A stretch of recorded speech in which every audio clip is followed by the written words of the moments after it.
Sophie, on parle des loisirs historiques cette semaine. C'est ça. On poursuit donc notre discussion aujourd'hui avec les jeux de rôle grandeur nature. Les adeptes appellent ça les GN. Donc, ce sont des jeux où on est transporté dans le temps, dans l'espace, où on devient littéralement le personnage. Mais t'as déjà joué à ça, toi, un jeu autour de la table, les Dungeons and Dragons, tout ça, puis on a chacun un personnage, puis il y a un dé. Mais ça se passe sur une planche. Non. Ça, c'est à petite non, échelle. je me rappelle... Ça, c'est à petite échelle. Ouais. Mais là, imagine, tu joues dans un champ Oui. avec des vrais trolls et des vrais...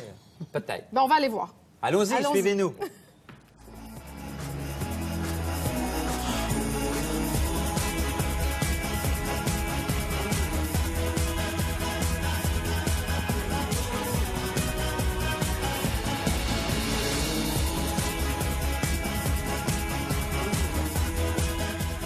Notre invité se nomme Guillaume Bellil. C'est un adepte de ce genre de jeu, grandeur nature, mais il est aussi le créateur et l'organisateur de Enclave, un grandeur nature qui se déroule principalement à l'intérieur, puis ça se veut différent. C'est axé sur l'interprétation de personnages, les jeux de rôle, aussi parfois sur les combats. On voit ça des fois, des gens qui prennent ça à cœur, s'habillent en chevalier. On voit ça dans des parcs, oui. Oui, ouais. On voit ça surtout lors de festivals ou quand il y a des fêtes. Mais de ton côté, Guillaume, c'est vraiment organisé.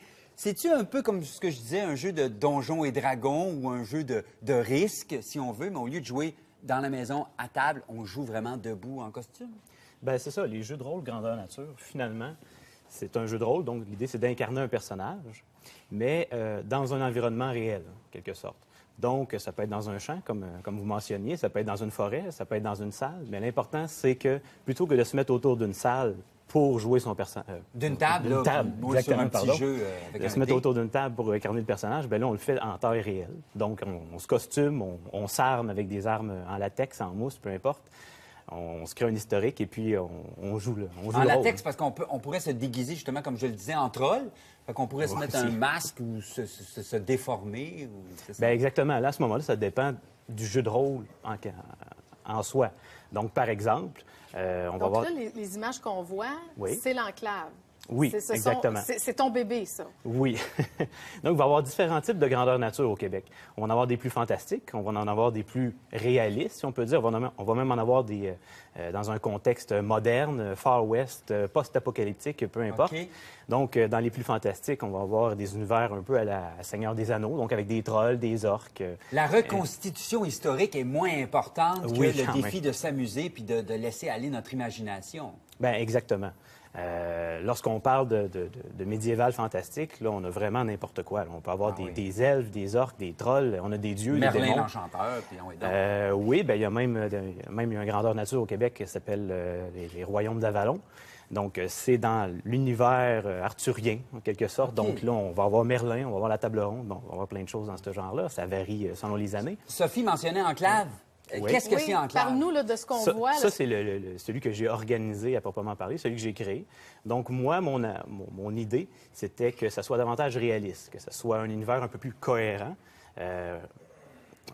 en correspondance avec l'univers réel, en quelque sorte. Donc, on est dans un monde inventé, mais c'est quand même réaliste. Il n'y a pas de magie, il n'y a pas de race, il n'y a pas de créatures étranges, il n'y a pas de dieux qui interviennent. C'est vraiment des relations humaines, en quelque sorte, mais dans un univers fictif. Mais il y a un fil conducteur, parce que Oui. tu donnes des scénarios, des fois, aux gens, pour qu'ils suivent un peu la trame, mais tu donnes pas de réplique, là, ou quoi que ce soit, mais il y a un scénario Il y a un quand personnage un peu comme dans un meurtre et mystère. Est-ce qu'on peut Bien, dire ça? le personnage, c'est pas moi qui le crée.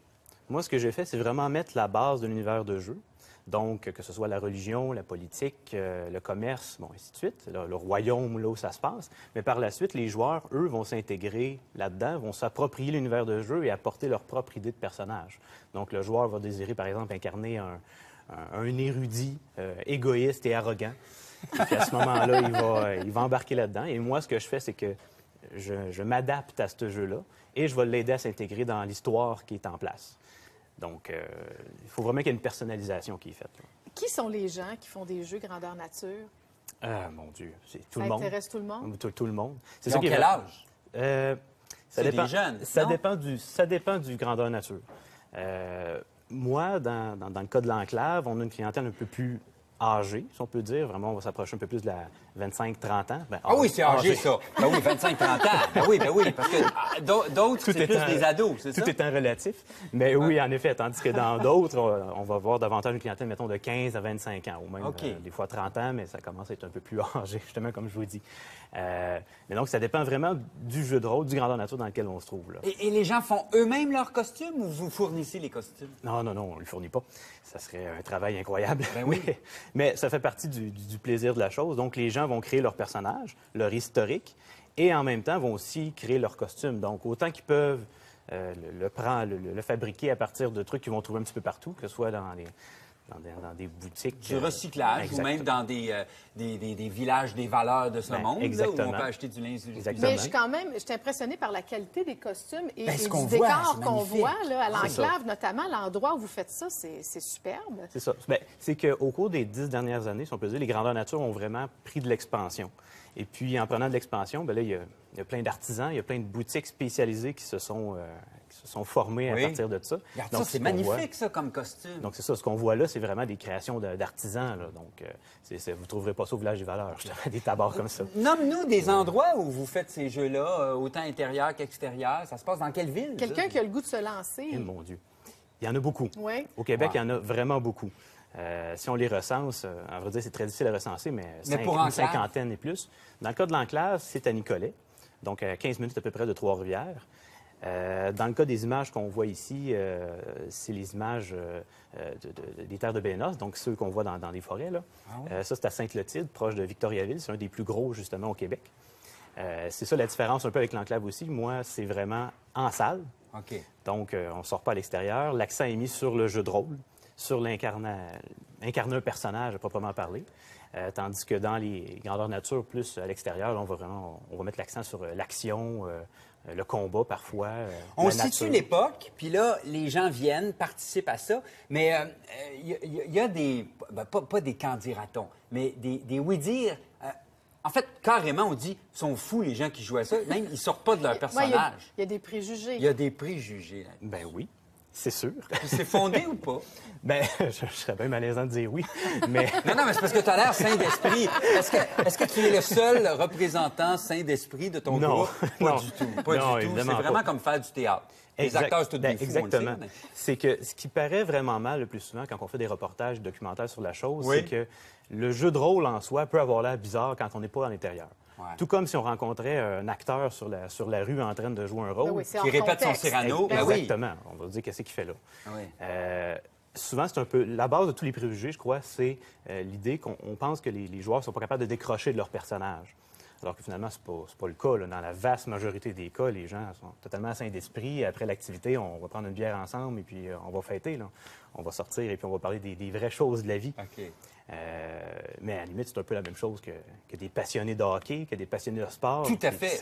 Mais eux sont vraiment fous, les passionnés de sport, parce qu'ils ont les buts, les dates, ils en sortent jamais. Combien ça coûte pour être membre, mettons, de l'enclave? On est membre ou on paye à chaque fois qu'on se prépare pour aller faire un week-end? Parce que des fois, ça a lieu pendant un week-end.